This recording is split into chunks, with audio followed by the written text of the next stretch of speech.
আমরা হচ্ছি ভাতখোর বাঙালি। ভাত খেতে আমাদের পছন্দ। সকালের নাস্তায় রুটি, পরোটা, ব্রেড, নুডলস যে যেটাই খাই খাই, কিন্তু মাঝে মাঝে আমাদের ভর্তা ভাত না হলে একেবারেই চলে না। তাই আমাদেরকে গরিবস বলতে পারো, আমরা তো গরিবসই।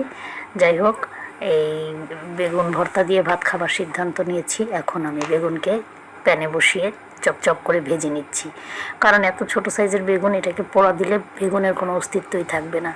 এখন তেলে মচমচে করে ভেজে নিয়েছি। আমি সরিষার তেল দিয়ে ভেজেছি।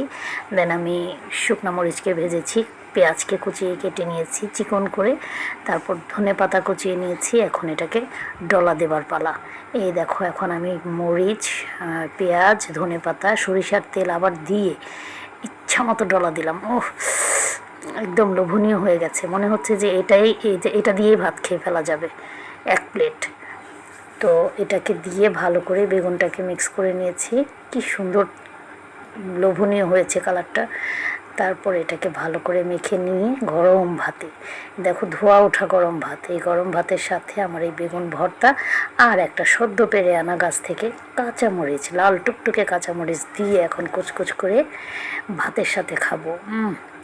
জমে গেল আমার নাস্তাটা। কি তোমাদের চলবে নাকি?